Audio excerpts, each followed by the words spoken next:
Hello there and welcome to a Guild Wars 2 Online PvP match commentary. This is the first in our pre-season of videos, which is all footage from the most recent beta weekend, and this pre-season will be running up until the release of the game when we're then into Season 1. So, you can for this match we're following a thief and we're on a brand new PvP map, which is the Legacy of the Foefire. This map is playing the same game type as we've seen before, which is this conquest game type with 3 capture points, and the secondary objective for this map is Guild Lords. So it's very familiar for anyone who played the original Guild Wars game, where you had to kill the enemy team's lord. For this match it works the same way. You've got to get into the enemy team's base if you want to and kill their lord, and that gives you a 100-point bonus. So while this doesn't give you an instant win, it is a massive help. So as I said before, we're following a thief. This is a very bursty spec, which you can check out in the description below. And we're using our stealth abilities there to sneak into the back of the waterfall. This is one of the capture points on this map. So we're seeing an engagement here going on against the red team. This is a 4v3 currently from the blues against the reds. We've got 2 warriors here from the red team and a ranger as well from the red team. So we're engaging against one of the warriors first of all, which is using an axe and shield spec currently, which is a very powerful spec to use. Seeing the lead skill here from our ranger. This is Dagger Storm. It's very powerful. It cripples and slows targets. Seeing the warrior here being forced away from us, even though we have gone down to get some support there from our elementals from our team, and now we've got a 2v1 engagement. Now we rally back up against this warrior. So yeah, we're getting support here. This is an elementalist from the blue team as well supporting us. That skill there you should be being spammed was Heartseeker. It's a very powerful skill. It does a lot more damage on the target the lower the HP is. And they have brought down the elementals, and the warrior has gone down as well. Fantastic play there from our thief, bringing down the warrior at the last moment. It's now going to get a rally from that finisher on our teammate, and the warrior there going down again from the red team. That's 2 warriors down. It looks like this ranger is going to be following them shortly. Heartseeker combination being dealt there, not really hitting the attacks, which is quite strange. Maybe there's some sort of evasion skill up there, and they have gone down. Quite unfortunate there for the red team, but very well played by the blues. Blue team are 2 points captured currently. The red team looks like they're capturing the waterfall once again. Yep, they've snuck around behind our thief and now capturing the waterfall. So we're going to go back and re-engage against them and try to fight for that point. So we've got an engineer here and a necromancer that look like back on the capture point. Engaging against the engineer first. Doing some pretty heavy damage there. Use the Heartseeker there to get in closer. You see the jumps there. They are missing, but it does shorten the gap between the target. And we're now that there was a skill called Backstab, which is going to be used from stealth, very powerful skill, followed up by the Heartseeker to finish him off, and he goes down. Absolutely well played there from the blue team. And now we've got this fight against this necromancer who's taking a hell of a lot of damage. He's trying to flee now, but they're not going to get very far, and we're going to follow them up with another Heartseeker right there. That was obviously going to happen, and there they go. Well played by the blue team and very well played by our thief we're following for this match. So we're going to be heading now back towards our back towards the central point. This is called. Sorry, we're not actually going to do that. We seem to have another ranger has come back from the red team. They're taking quite a bit of spike damage there. So this is the combination there that's absolutely devastating. The speed of those attacks is insane. That is a combination of the number 2 skill, which is haste, which gives you a quickness boon, which makes your attack double the speed, and using the Heartseeker skill, which attacks in quick succession, dealing more damage at the lower their HP is. They're very powerful skill there. Combination of skills, sorry. So this is the central point here, the Sanctum, also known as the Graveyard, and we're fighting a thief and a engineer by the look of it here at the moment. Engaging against the engineer first, I would guess. He seems to be up and running about. There we are. He's going to get dealt some damage there from those Heartseekers.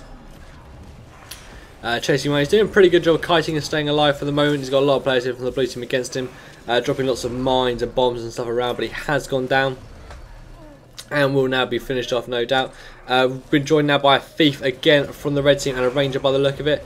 The thief is going down there. Very powerful skill from that Heartseeker, as I've always said, and the warrior, the ranger has gone down as well. This Heartseeker skill, like I keep going on about, is one of the most important skills in this build. The build basically works by stealthing in or using steel for the stealth buff, or the number 3 skill, which is also a stealth skill, or the heal skill, which also stealths you. There's lots and lots of stealth abilities there. So you get in close with that, and then you follow that up with the number 1 skill from stealth, which is Backstab. So you do that from behind them, which does massive damage, and it can also be combined with the Signet of the Assassin, which is the first utility skill we can see.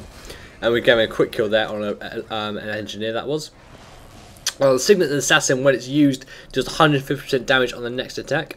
And because this spec uses daggers in both weapon sets, you can swap weapons, and because of the sigil in them, it gives you 100% crit chance. So, what this gives you is backstab with 150% damage and 100% crit chance, a massive, massive spike there. You can follow it up with the Heartseekers on the now low HP target to finish them off really, really quickly. And you can check out that build in the description below to see how it works. So you can currently see going across the screen, your Lord is under attack. This was quite interesting, or irritating, that it's spammed that over and over and over again. I'm assuming it's some sort of bug. Obviously, it does need to let you know, and let you know a lot that you're being attacked. But it's quite irritating here. Your Lord is under attack. Your Lord is under attack over and over and over again. See, the warrior was making this attack, and he has gone down to the blue team's players and the guild lord. The guild lord's pretty hard to bring down in a 1v1. It's doable, but it isn't easy, and he has failed in that. So to get to the guild lord, you've got to get through a number of NPCs and some gates to get up there. But it is fairly doable. It is soloable to get up, to at least get to the guild lord. It is soloable, but killing the guild lord one player isn't the easiest thing in the world. But no doubt there are specs out there that can do it. So score-wise, we've got the blue team. We've got about 110 point lead, which is pretty solid. They don't currently have any points captured, so that gap could easily be closed up. And the red team have now captured all 3 points, though we are neutralising the waterfall. There we go. There's neutralisation on that. So the red team are now gaining on the blues quite steadily and quite quickly. The main reason for that was the blue team pulled back too many players back to their base when the guild lord got attacked. This is just a pug game, so there's no real communication, but yeah, they pulled back too many players, and that led to them losing map control in the middle of the map. This is a very interesting way this map can be played. If you do things like that, you send a player to sneak down the back towards their base and maybe attack the walls. It comes up with a warning saying your base is under attack, so they might fall back with too many players, giving you a chance to get some more map control. Seeing an engineer being brought down here by the blue team. The blue team have got a hell of a lot of spike and burst damage in their setup.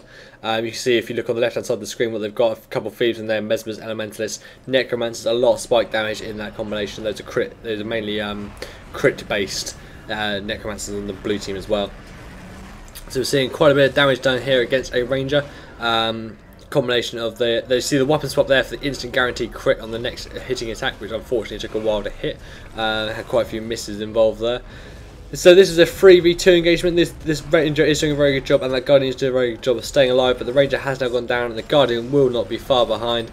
Takes some mass damage trying to heal, and if he is finished off, there's that power there. You saw those quick attacks. That's the combination of that quickness boon and the Heartseeker. Massive damage. I would recommend that to pretty much anyone. It's insanely powerful. Especially in ganking the high HP targets. Like if you have a warrior on low HP, but a warrior gets down to low HP, still got like a good 7-8k of HP, which for most classes would be pretty hard to bring down. But for the thief using this kind of spec, it can do it in maybe 2 hits. Absolutely devastatingly powerful. And we're seeing an engineer being brought down there, but the blue team have sent a lot of players towards this point, and the red team have now countered this by capturing 2 other points. So it's going to be interesting to see what happens now. The red team are making a bit of a comeback. So they have now captured the quarry, and it looks like we are going to see the blue team now going towards the guild lord. So we're going to see we'll be able to show you what happens with that. So this is the gate. This is one of the outer gates. There are 3 of these around the outside of the map. There's 2 side gates and a central gate. We're breaking that down. It goes down pretty quickly. It's easily soloable, but with a group, obviously, it goes down very fast like that. And now you're seeing the shortcut in towards the guild lord. So we've got 2 soldiers up here. This is the first one we're going to engage against, using stealth there to get in close, following up with some quick attacks. And we're seeing this is the second soldier just joining in now. They're basically warriors, NPC warriors is what you can expect from them. Then we have these 2 casters. These again are NPCs. These are simply NPC. NPC elementalists. They're basically using staff builds, that kind of thing. You can basically imagine it being like that. And this is the guild lord. Very tough to bring down, a lot more HP. It is soloable, I believe, by guardians using certain specs and certain things like that. And warriors, I think, can solo it as well. We are going to see that going down. And then we go for the 100-point bonus for the blue team. But with all that effort they put in there, they have lost all 3 capture points and all map control. And it does seem that their guild lord is under attack as well. So if the red team now manage to finish off their guild lord, they will actually catch right up, and it's going to be a very close finish to this game. It depends whether they can finish off that guild lord or not. It seems we're now going to head towards the quarry, try and neutralise that, to try and regain a little bit of map control. The blue team have now got to a point where if they defeat the Guild Lord, they will virtually instantly win. Yep, now if they could defeat the Guild Lord from now on, the red team will instantly win, defeating the blues, even though the blues are so close. This is the interesting thing about this map and the way it works. These huge bonuses and points that normally happen towards the end of the game rather than the start, which is different to Niflhel, where it more happens at the start of the game. So it looks like we're going to see a very close photo finish coming in here. The blue team have now captured the quarry there, and they are now gaining points. 1 kill now, and they will get a victory. That's an interesting point to make as well. The points for kills have now gone down. It's now only worth 5 points rather than 10. And the blue team win there. Very well played from both teams. Very close. The red team could have pulled that back and right at that last minute with that kill on the boss. Unfortunately, they didn't get it. Yeah, so I hope you have enjoyed this video. If you do have any PvP videos from Beta Weekend number 3 you would like me to commentate on, get in contact. I would love to do some. And you can subscribe to the channel for the daily updated videos, and follow us on Twitter as well. That'll give you plenty of updates on when we're uploading videos and what's going on. We'll be doing live streaming and things like that in the future. Links for all this in the description below, and I hope you've enjoyed this video. Thank you very much.